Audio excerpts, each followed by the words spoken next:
Hello, my name is Crystal Young, and I am a student at Eastern Kentucky University. This is a presentation on happiness and well-being for Psychology 400 Senior Seminar with Professor Lykins. So what is well-being? Well, according to the CDC, well-being is having a positive outcome that is meaningful for people and for many sectors of society, which tells of lives going well. Well-being doesn't have a single definition, but instead is a general agreement of many positive things such as happiness, health, positive emotion, positive mood, positive feelings. There are several forms of well-being, such as spiritual, intellectual, physical, emotional, environmental, social, and occupational, just to name a few. So why is well-being so important? Well-being is important for mental health. It is important for productivity and overall life satisfaction.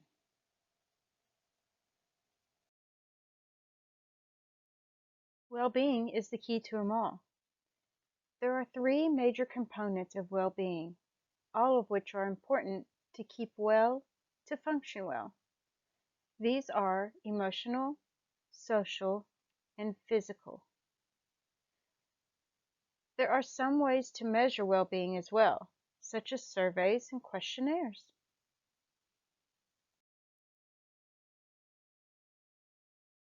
When you do a search for questionnaires or surveys, these are just a couple that pop up.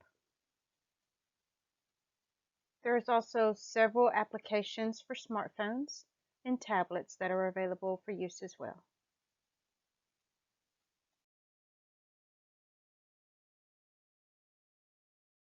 So part of my topic that I decided to choose was happiness and well-being, more specifically after a tragedy. So many may think that after a tragedy, happiness is something that's hard to find again, but this is far from the truth.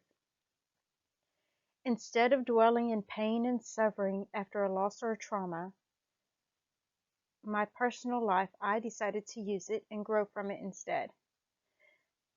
Of course, this didn't happen all at once. It does take lots of time, and over time, happiness and well-being do improve. But how are some ways that this can be done? So a little bit about my backstory, um, as I did not let trauma stop me. My own life has been pretty much nothing but a drama. I've been told by many people I should write a book about it, just to show my life, what I have overcome. So from early childhood, I was mentally, physically, and sexually abused as a child. I grew up in a home where my parents were drug addicts and alcoholics. They possibly were drug dealers as well, but I never really delved into that. Um, Many weekends I was either sent to a children's home after getting out of school on a Friday, or was with a foster family that actually I didn't even know that's who they were until I was married and well off to my own, um, in my 20s. I didn't escape that until I was married and had a family of my own.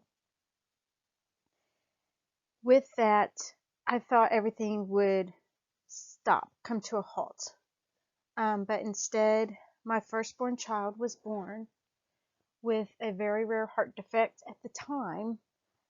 Um, this was back in 1996, so things weren't as advanced as they are now. But our firstborn daughter, Caitlin, was born with what's called hypoplastic left heart syndrome, or basically meaning born with half her heart. After she passed, of course, that alone should have stopped me in my tracks, but I did not let that happen, not one bit. Um, Instead, I used what I had learned the 8 weeks that she was with us. I created a bereaved mother support group way back in AOL days. And I did this because I had found at the time there were not many support groups at all. So, as a way to help myself heal, I began helping others to heal during their lost journey. This was such a joy for me to do. And to this day, I still am in contact with many of those families. And helping them to cope and regain their well being helped me. Even after suffering yet another loss after Caitlin, I continued my journey to find happiness again through love and support and improved well being. But unfortunately, the trauma still didn't stop there. Several years after Caitlin had passed away in 1996, my grandmother, who was a key role in my growing up whenever my parents were not there, suddenly passed away. She was actually my own mother's best friend as well. And as soon as I learned of my grandmother's passing, I knew my mom would not be far behind. This was during a time where her and my father were just entering rehabilitation to finally get clean and sober. Within the first week of my mother, being in the rehabilitation center, she was diagnosed with cirrhosis of the liver and hepatitis C, both of which were drug and alcohol induced, and passed away just 6 months later when she was just 46 years old. I was so concerned. I was so scared for my father to be next. He had recently, as they had entered rehab, was due to a drug and alcohol induced seizure while taking controlled medications. He had decided, instead of giving up, he saw the fight that I had in me, even after the loss of Caitlin, after all of the heartbreak and concern that I had growing up as a child. He wanted to fight with me, so he became clean and sober. He joined multiple support groups, but especially AA. He became a sponsor himself, helping others as well, just as I did with the loss of my child. And this helped his well-being grow bigger than I had ever seen before. I always wanted to be a daddy's little girl and never had that. So now was our chance to rekindle what was lost through all of those years. Even though he said his growth was created by witnessing me, the truth is his growth helped me to grow even more. That growth gave us 10 happy, clean, and sober years together. And even today, 5 years later, I still continue to grow each and every day. So during a time in life when you don't think you can be happy again, of course it's going to be difficult. Of course it's not all at once. But the reality is you will grieve forever. You will not get over the loss of a loved one. You learn to live with it instead. You will heal. You will rebuild yourself around the loss you have suffered. You will be whole, but you will never be the same again. Nor should you be, nor should you want to be. I love this little note here. I have this on my desk at work and at home. This is one reason why I grow and why I am who I am. It's a great approach to help bring that happiness back into life after the trauma. Helping others helps you. Having that ability to make others smile is such a strong power to have and to endure. So, how does happiness and well-being work together? Well, studies have shown the happiest people are those who seek meaning instead of immediate gratification. This sense of positive emotion is what brings well-being to light. Some traits of happiness and well-being, of course, are generosity, which is taking action toward other persons' wants and or needs. Being resilient, having the ability to preserve when things become difficult. Attention, being attentive, being present and focused where it should be. Having that goodness, being a morally good person or virtuous person. And differentiation, separating destructive attitudes and negative influence from the good that you have within. So the best way to happiness is have happiness, share happiness, increase happiness. So, of course, remembering being happy doesn't mean you have it all. It just means that you're thankful for what you have.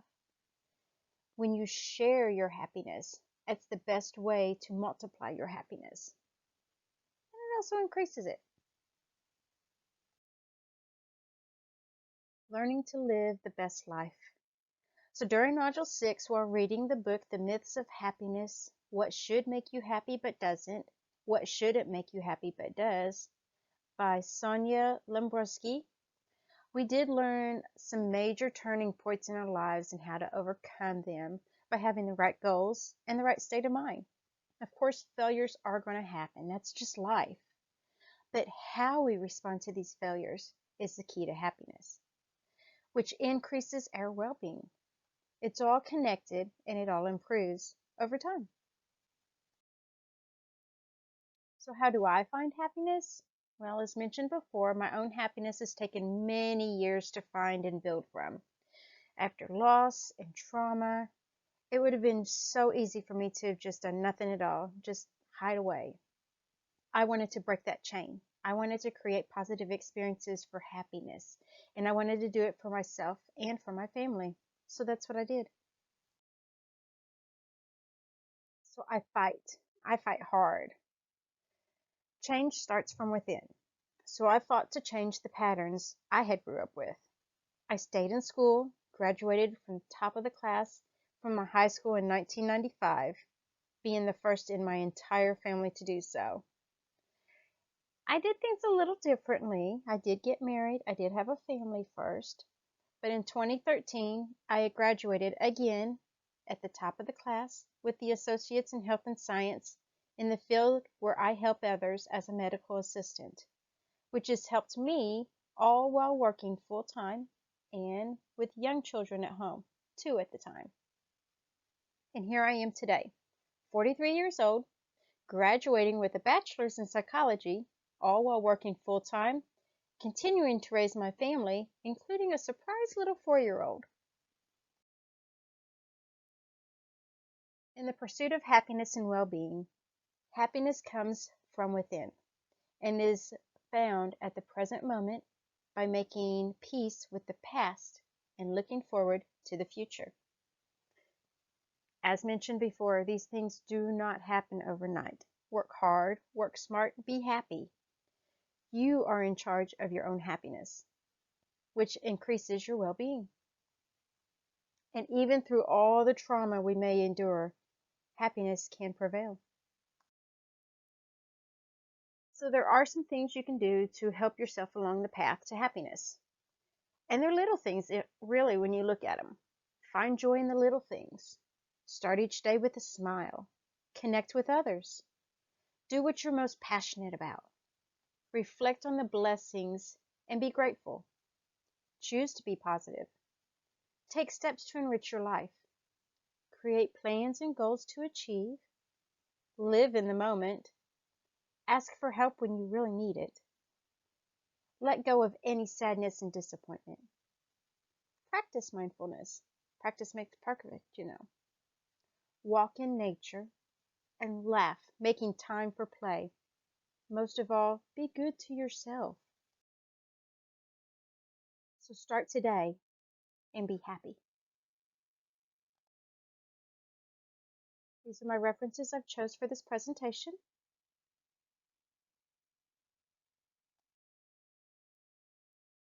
And something very beautiful happens to people when their world has fallen apart. A humility, a nobility, a higher intelligence emerges at just the point when our knees hit the floor. Thank you all so very much for this, your support and your kind words through the years, especially for this term. I wish you all the very best in years to come. Be happy and be strong.